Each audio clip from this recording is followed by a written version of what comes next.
20 strangers wake up in a forest with a simple rule. Reach the exit in 5 minutes or face what hunts these woods. No second chances. No mercy. Only the fastest and smartest survive.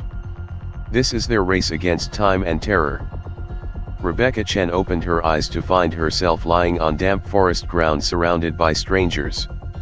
The last thing she remembered was falling asleep in her apartment in Seattle after a long shift at the hospital. Now she stood in wilderness wearing her pajamas and slippers with no explanation. Around her, 19 others were waking up with identical confusion. A businessman in a suit. A construction worker still wearing a hard hat.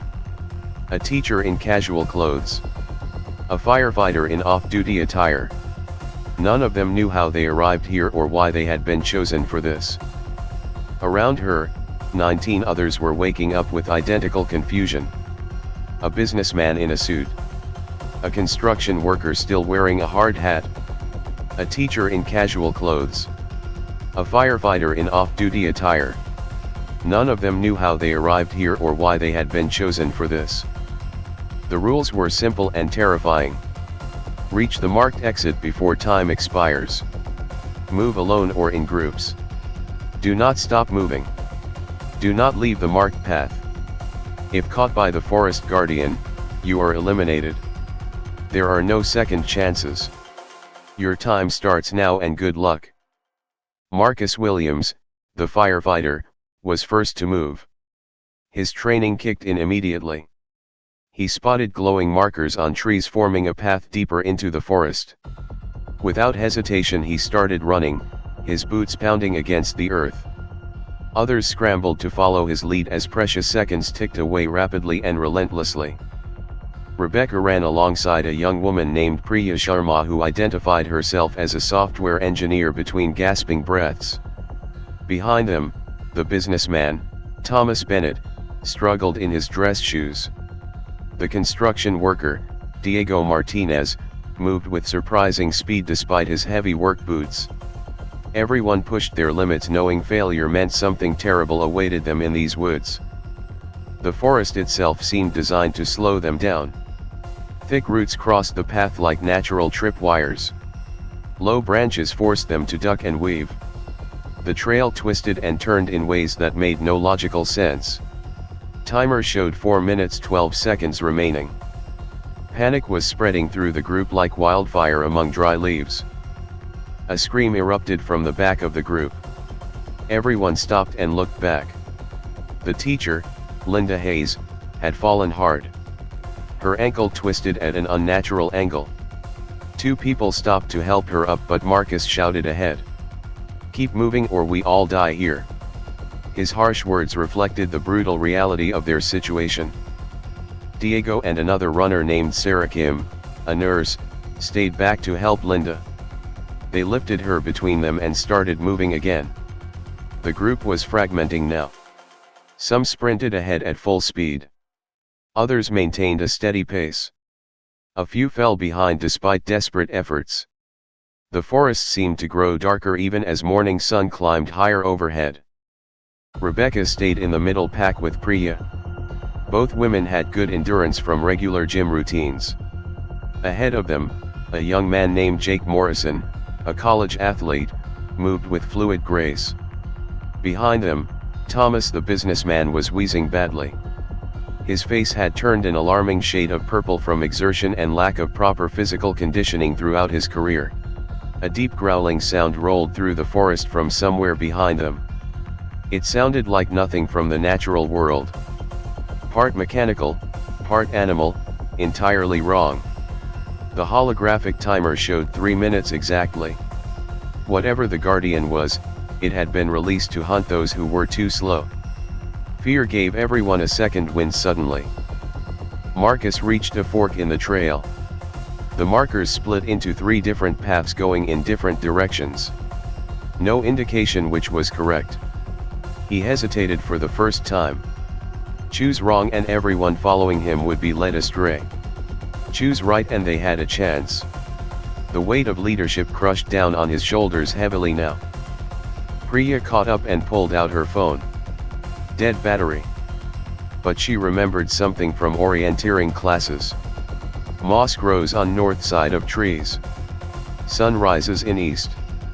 She did quick calculations. Middle path goes northeast. That is towards civilization usually. Marcus trusted her logic. They took the middle path together, hoping the engineer was correct. Behind them, the Guardian was closing in. Runners at the back of the pack reported seeing something massive moving through the trees. It did not run on the ground. It swung through branches overhead.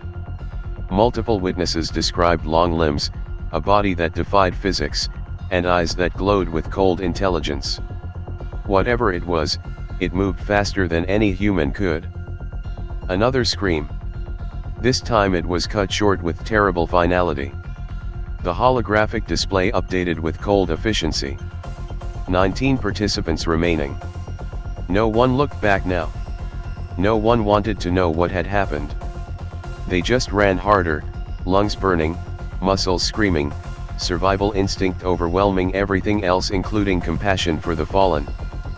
Rebecca's medical training made her analyze their situation clinically even while running for her life. Average human sprint speed is 15 miles per hour for short bursts.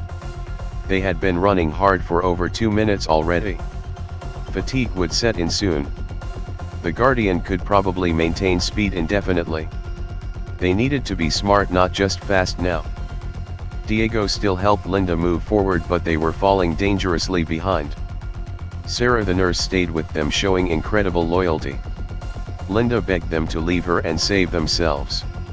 Diego refused in Spanish then English. We leave no one behind. His construction site mentality of crew safety applied even here in this nightmare. 2 minutes 20 seconds remained on the clock. Jake the athlete suddenly stopped running.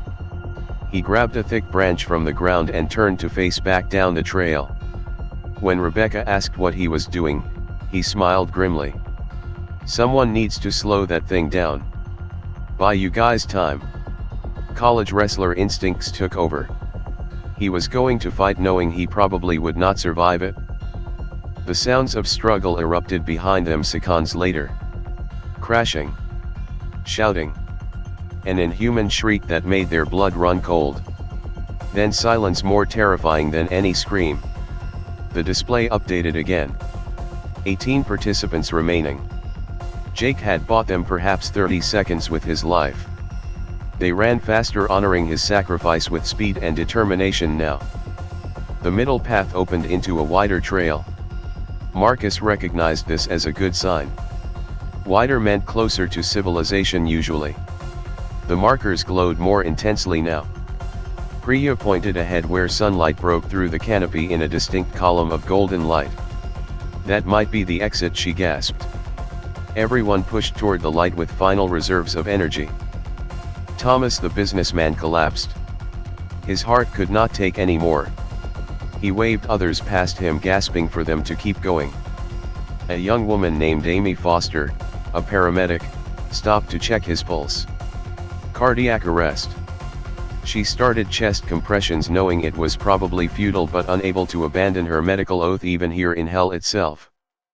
The Guardian reached them. Amy looked up from compressions to see it fully for the first time. It was biomechanical. Part creature, part machine. Long articulated limbs ending in sensor arrays. A head that swiveled with mechanical precision. Eyes that glowed with cold artificial intelligence. It regarded her work with something resembling curiosity before reaching for Thomas with clinical efficiency and purpose. Amy made a split-second decision. She grabbed Thomas under the arms and dragged him off the path into thick undergrowth. The rules said stay on path. But it also said do not get caught. Maybe hiding was legal. The Guardian paused, sensors sweeping the area. Then it turned and moved back toward the path, hunting others. The gamble worked somehow. 1 minute remained. Marcus burst through the tree line into a massive clearing. In the center stood a glowing portal structure. Bright blue energy crackling within a metal frame.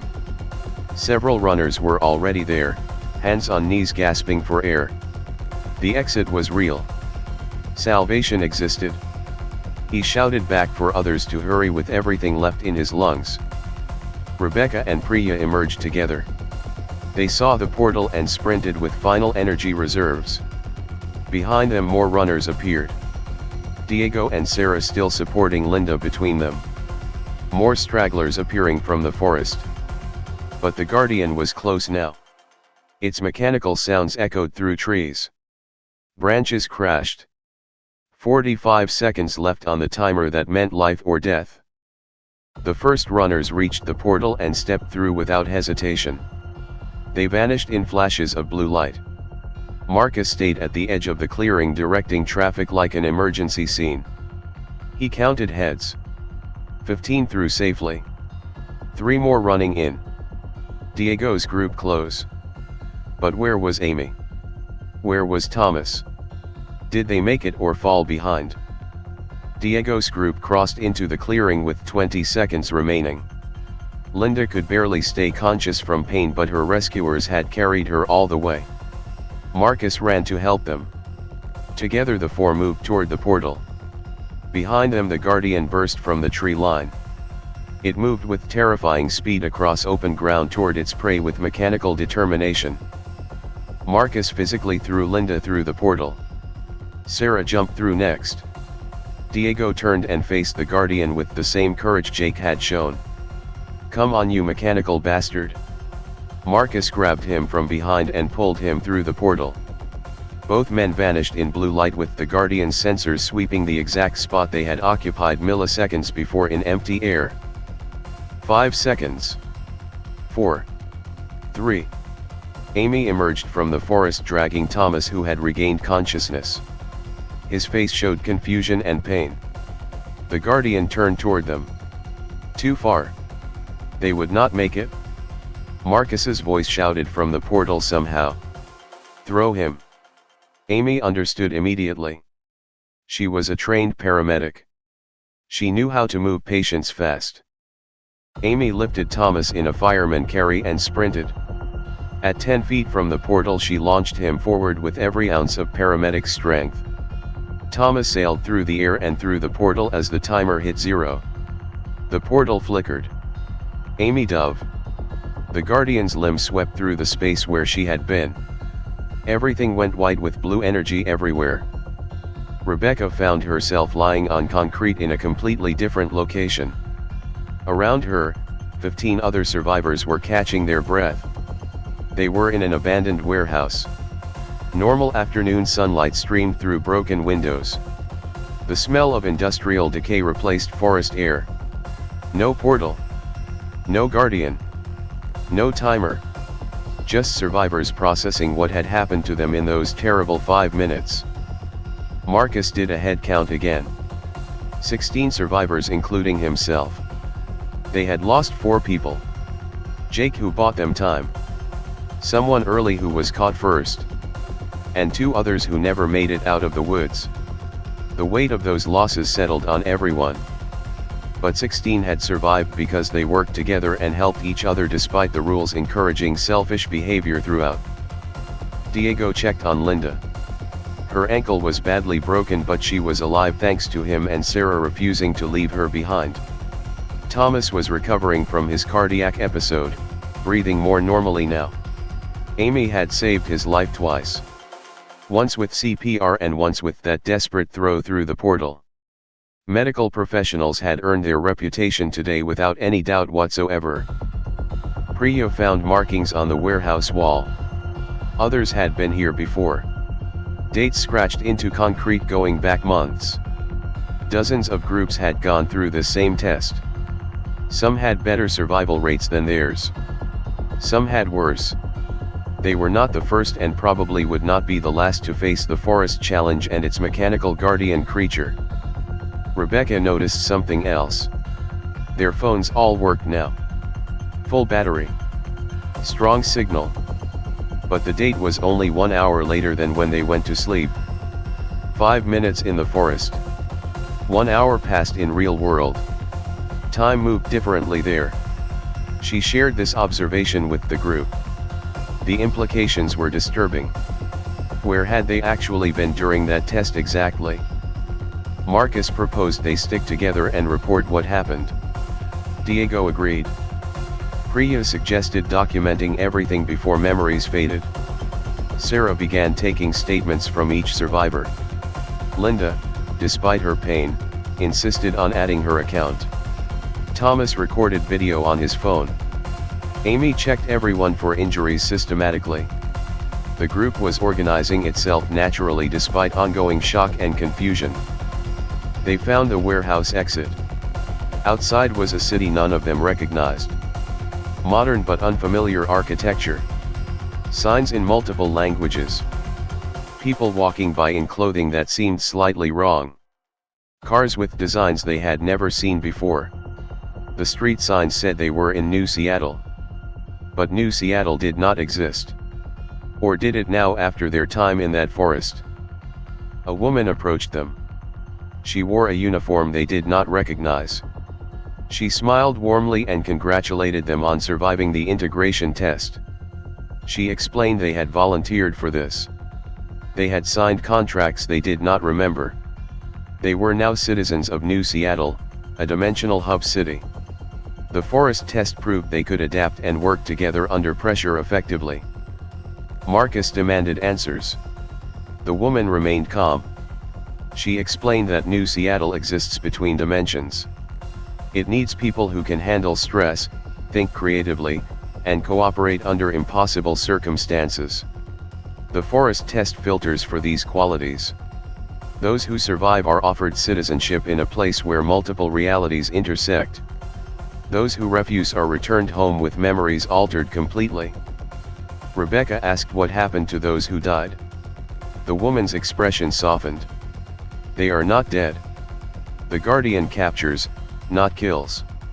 Those who fail the test wake up home with no memory of any of this. They live normal lives never knowing they were tested. But they cannot come to New Seattle. The dimensional barriers would not accept them safely now. Priya asked the obvious question. Why would we stay here? The woman smiled and gestured around them. Because here, technology is 50 years ahead. Medical science can cure almost anything. Aging is optional. And you have proven you belong among people who face the impossible and survive it. Plus your skills are desperately needed in dimensional commerce and emergency response. Diego looked at Linda's broken ankle. The woman noticed and called over a medical team. Within minutes they had Linda on a floating stretcher. A medic waved a device over her ankle. The swelling reduced immediately. She gasped as pain vanished. The medic explained her ankle would be completely healed in 2 hours using regenerative technology. Diego decided then he was staying in the city. Thomas the businessman saw opportunity. He asked about commerce in a dimensional hub. The woman connected him with a trade representative immediately. Within minutes Thomas was discussing import-export opportunities between realities. His cardiac event was forgotten. His entrepreneurial mind was already calculating profits. Some people adapt to impossible situations by finding familiar ground. His ground was business always and forever. One by one, survivors made their choices. Marcus agreed to join Dimensional Emergency Response. Sarah and Amy were offered positions in advanced medical facilities. Priya was recruited by Dimensional Computing Research. Diego took a construction job building interdimensional infrastructure. Rebecca chose to study regenerative medicine that could change everything about healthcare. Of 16 survivors, 14 chose to stay in New Seattle and embrace this impossible new reality. 2 survivors chose to return home. They were given injections that would erase the last 2 hours. They would wake up having never experienced the forest or New Seattle. The others understood. Not everyone can accept that reality is bigger and stranger than they imagined. They said goodbye knowing their former companions would never remember them. The dimensional doors closed. New lives began here in the city between worlds where survivors thrived.